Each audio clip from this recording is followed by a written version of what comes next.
Pernah kepikiran nggak sih gimana kantor zaman sekarang bisa tetap produktif meskipun karyawannya ada yang di kantor, ada yang di rumah, bahkan ada yang di kafe sambil ngopi? Nah, jawabannya adalah teknologi komunikasi perkantoran. Jadi, teknologi komunikasi perkantoran itu adalah semua alat, aplikasi, dan sistem yang dipakai buat komunikasi dan kerjasama di kantor. Contohnya, ya mulai dari email, WhatsApp grup kantor, sampai meeting online di Zoom atau Google Meet. Pokoknya biar kerjaan tetap jalan tanpa harus ketemu langsung. Nggak cuma itu, teknologi ini juga bikin kerja jadi lebih cepat dan rapi. Mau kirim dokumen? Gampang, tinggal share di Google Drive.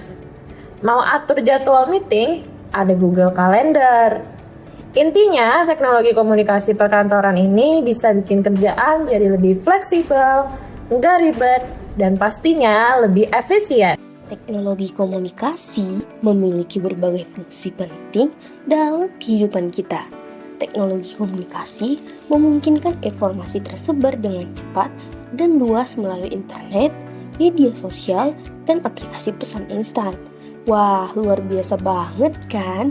Sekali klik, info langsung sampai. Dengan telepon, video call, dan aplikasi pesan, kita bisa berkomunikasi tanpa batasan jarak dan juga waktu.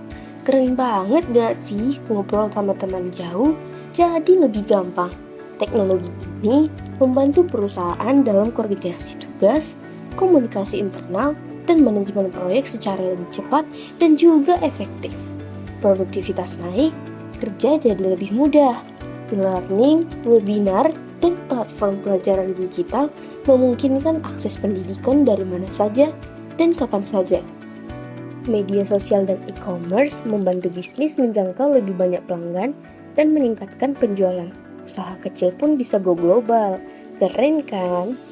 Sistem komunikasi modern seperti CCTV dan alarm berbasis internet membantu meningkatkan pengawasan dan keamanan, jadi lebih tenang dan aman. Streaming, game online, dan media sosial memberikan hiburan serta memungkinkan kita bersosialisasi dengan lebih banyak orang. Seru banget gak sih? Hiburan ada di genggaman tangan. Itulah berbagai fungsi teknologi komunikasi dalam kehidupan kita. Jangan lupa gunakan teknologi dengan bijak.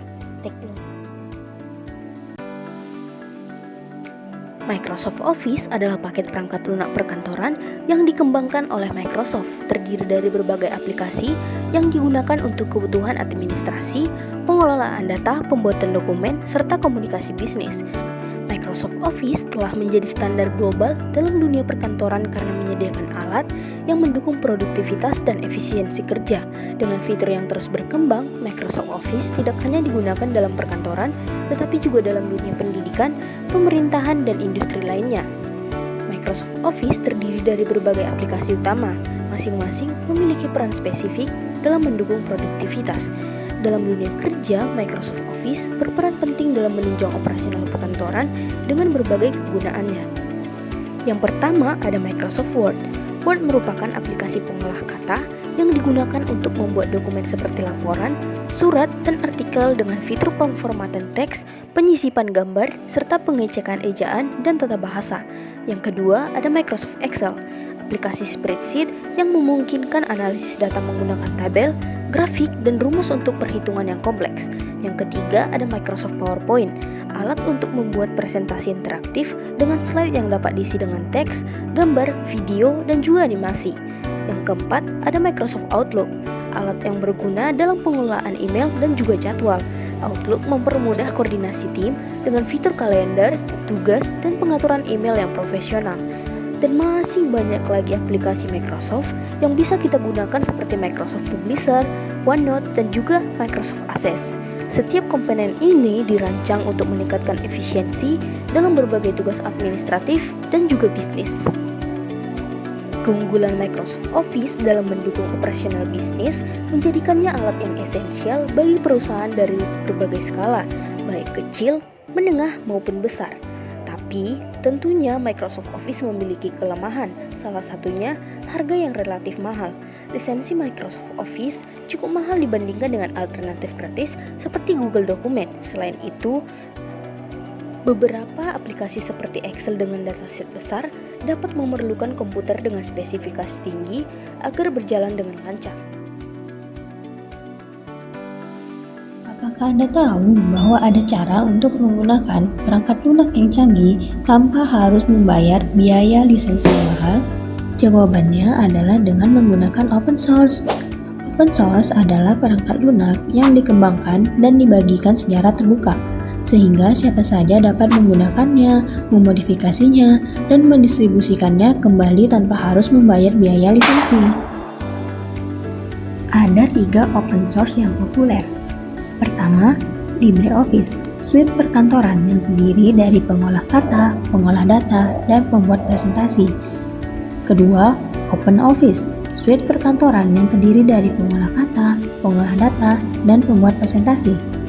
Ketiga, OnlyOffice, suite perkantoran yang terdiri dari pengolah kata, pengolah data, dan pembuat presentasi. Menggunakan open source, kita bisa menghemat biaya, memodifikasi kode sumbernya, dan memiliki komunitas pengembang yang aktif. Namun, perlu diingat bahwa open source juga memiliki beberapa kelemahan.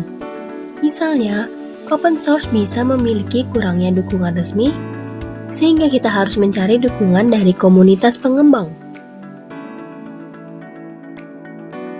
Pernah nggak kebayang gimana jadinya kalau kerja jarak jauh tanpa aplikasi buat meeting online?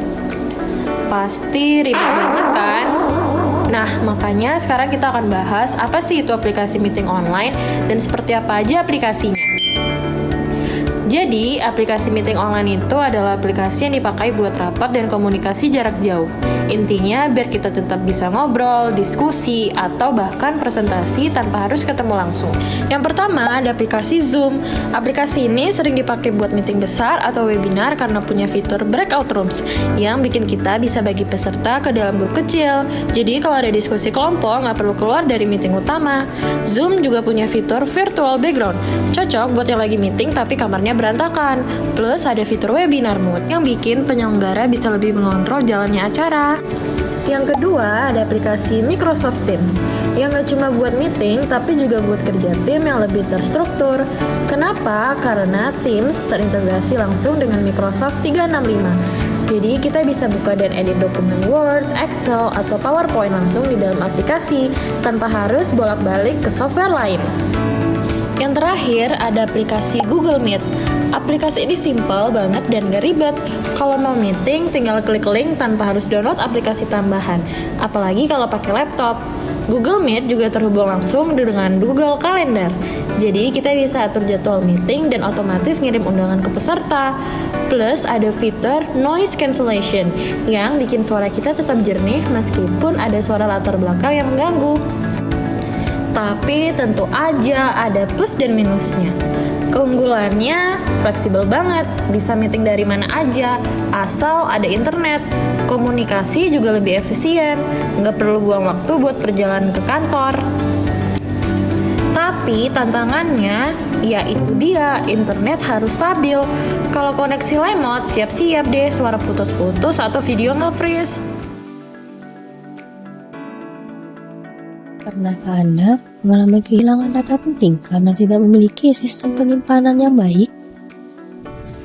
Mari kita bahas tentang sistem penyimpanan data yang tepat.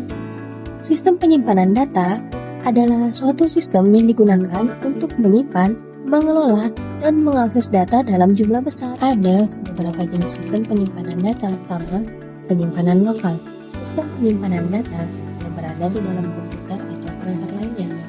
Contohnya hard disk, USB, penyimpanan cloud, sistem penyimpanan data yang berada di internet dan dapat diakses dari mana saja. Juga penyimpanan hybrid, penyimpanan data yang menggabungkan penyimpanan lokal dan cloud. Penyimpanan cloud adalah penyimpanan paling populer yang memiliki banyak keunggulan. Beberapa jenis dari penyimpanan cloud. Pertama, Google Drive, layanan penyimpanan cloud dari Google yang terintegrasi dengan Google Workspace. Kedua, OneDrive, layanan penyimpanan cloud dari Microsoft yang terintegrasi dengan ekosistem Windows. Namun, perlu diingat bahwa penyimpanan cloud juga memiliki beberapa kelemahan seperti risiko keamanan dan ketergantungan pada koneksi internet. Dengan memilih sistem penyimpanan data yang tepat, kita bisa menyimpan data dengan aman dan efektif, serta mengaksesnya kapan saja dan di mana saja.